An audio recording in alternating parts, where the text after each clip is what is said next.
चलिए आपको सीधे अब भोपाल लिए चलते हैं जहां टीम की प्रेस कॉन्फ्रेंस कर रहे हैं। देखिए लाइव तस्वीर। नर्सिंग ऑफिसर हमारे डिमांड के आधार पर निकाले जा रहे हैं, इंटरव्यू लिए जा रहे हैं, भर्तियां की जा रही हैं। तो एचआर भी पर्याप्त। मेडिकल कॉलेज के बाद एमबीबीएस और पीजी के आपको मालूम है कि बॉन्ड पोस्ट हम उनको पीएससी से लेके community health centre, civil hospital bond posting करते हैं। मेधावी छात्र योजना से जो बच्चे एमबीबीएस करते हैं, चाहे वो निजी कॉलेज में हो चाहे वो शासकीय कॉलेज में हो, निजी कॉलेज में 5 वर्ष का बॉन्ड होता है, शासकीय कॉलेज में 2 वर्ष का बॉन्ड होता है। तो स्कॉलरशिप के आधार पर बच्चे एमबीबीएस करते हैं, उनको 1 साल और 2 साल का बॉन्ड पूरा करना होता है। और इस प्रकार से मुख्यमंत्री जी की मंशा ये है कि जो बच्चे निकल रहे हैं 5000 से ज़्यादा एमबीबीएस और 2500 से ज़्यादा पीजी करके बॉन्ड के आधार पर यदि हर साल वो हमारे स्वास्थ्य केंद्रों में पहुंचते रहेंगे तो पीएससी और सीएससी और सिविल अस्पताल में डॉक्टरों की कमी की हमारी पूर्ति होगी और अगले वर्ष नया लॉट आ जाएगा।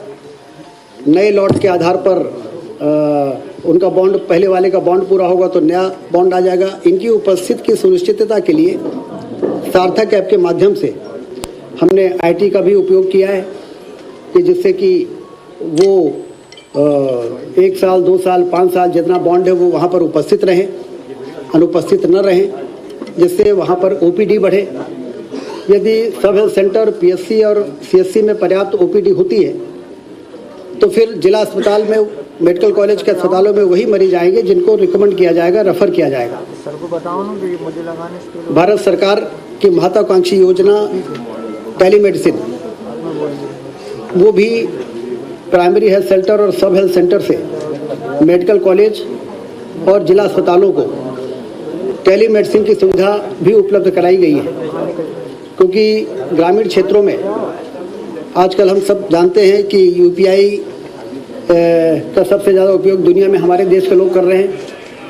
यदि टेलीमेडिसिन से भी वो कंसल्टेशन की उनकी आदत होगी और उप स्वास्थ्य केंद्रों में सीएचओ और प्राइमरी हेल्थ सेंटर में मेडिकल ऑफिसर टेलीमेडिसिन से जिला अस्पताल में बैठे हुए विशेषज्ञ और मेडिकल कॉलेज में बैठे हुए विशेषज्ञों से उनकी बातचीत कराने की यदि आदत में आ गया तो फिर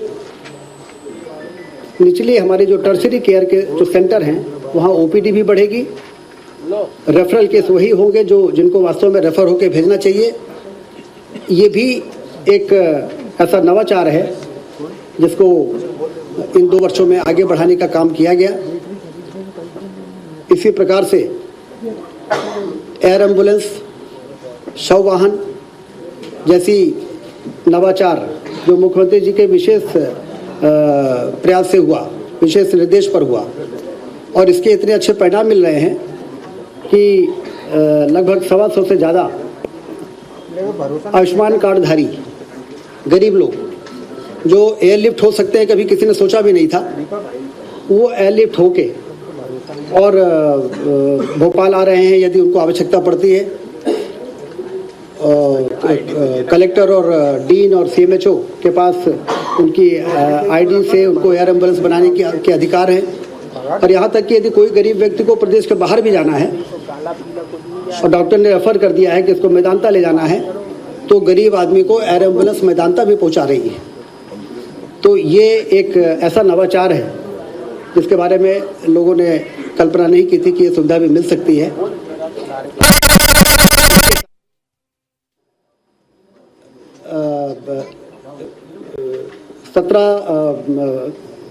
अपने 17 सितंबर जो प्रधानमंत्री जी का जन्मदिन था उससे लेकर और 2 अक्टूबर गांधी जी की जयंती तक एक स्वस्थ नारी सशक्त परिवार अभियान चलाया गया।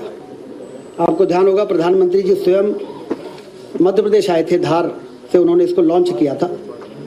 और मुझे ये बताते हुए बड़ी प्रसन्नता है कि उसमें जिन इंडिकेटर्स पर स्क्रीनिंग का मैंडेट था उसमें मध्य प्रदेश 13 ऐसे प्रमुख पैरामीटर्स पे एक स्क्रीनिंग का महाअभियान चलाना था। जैसे राइट टू एजुकेशन है, राइट टू हेल्थ है, वैसे ही राइट टू स्क्रीनिंग निरोगी काया अभियान पहले भी चलाया, लेकिन इन दिनों में विशेष अभियान चला था क्योंकि हम लोग जानते हैं कि मातृ मृत्यु दर और शिशु मृत्यु दर का सबसे बड़ा कारण है कि सभी माताओं बहनों की स्क्रीनिंग नहीं हो पाती, उनका पंजीयन नहीं हो पाता, गर्भवती माताओं का। फिर एंटीनेटल चेकअप जो हर 3 महीने में होना चाहिए, यदि पंजीयन नहीं है तो एंटीनेटल चेकअप भी नहीं करा पाते हैं, और वो हाई रिस्क प्रेग्नेंट हो जाती हैं। हाई रिस्क प्रेग्नेंट लेडीज़ को यदि हर महीने 9 तारीख और 25 तारीख को कम्युनिटी हेल्थ सेंटर में, जहाँ पे स्त्री रोग विशेषज्ञ या यहाँ पे पदस्थ हो चाहे ना हो, उनको भेजा जाता है।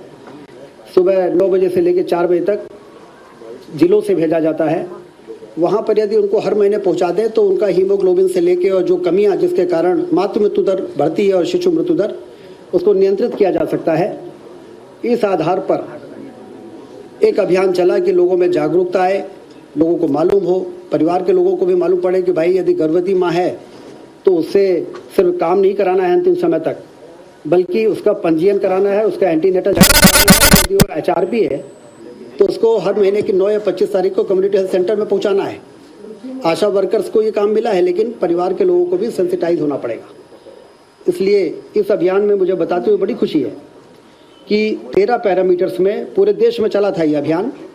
उसमें 2, 3, 5 पैरामीटर्स में मध्य प्रदेश ने स्क्रीनिंग में टॉप किया है। पूरे मध्य प्रदेश, हिंदुस्तान में मध्य प्रदेश ने नंबर 1 पहला स्थान बनाया और बाकी में दूसरा स्थान है।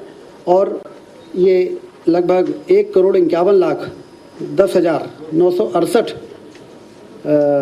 बहनों का, माताओं का स्क्रीनिंग हुआ, और इससे उनमें एक अवेयरनेस आई, हेल्थ के प्रति एक जागरूकता आई, उनके परिवार के लोगों में भी जागरूकता आई कि इनके स्वास्थ्य के लिए हमें क्या क्या सावधानियां रखनी है और कब हमें किस प्रकार से आशा से संपर्क करना है, ANM से संपर्क करना है, डॉक्टर से संपर्क करना है। ये इस अभियान से एक बड़ी सफलता हमको प्राप्त हुई है। जो टीबी मुक्त भारत अभियान जो कम्युनिकेबल डिसीजेज में आता है, उसमें भी मध्य प्रदेश ने जिस प्रकार से अभियान चलाया, केंद्र सरकार ने भी हमें एक समय सीमा दी थी कि इस तारीख से इस तारीख तक इसका अभियान चलना है, तो उसमें भी स्क्रीनिंग के मामले में, उपचार के मामले में, पोषण मित्र बनाने के मामले में, क्योंकि हम सब जानते हैं कि किसी को टीबी हो जाए तो पोषण किट देने का काम हर महीने उनके खाते में 1,000 रुपये तो 6 महीने के हिसाब से डालना ही है। 3,000 रुपये 3 महीने में, फिर 3,000 रुपये बाद में। लेकिन हम आम आदमियों से भी अपील करें कि वो भी यदि 2-3 हज़ार बच्चा है, 500 रुपये में किट आती है, यदि वो गोद ले लें के मरीजों को और उनको भी पोषण किट देंगे तो 6 महीने में ठीक हो सकती है पूरी तरीके से। तो निक्षय मित्र जो पोषण किट प्रदान करते हैं, तो हमारे डिजीज है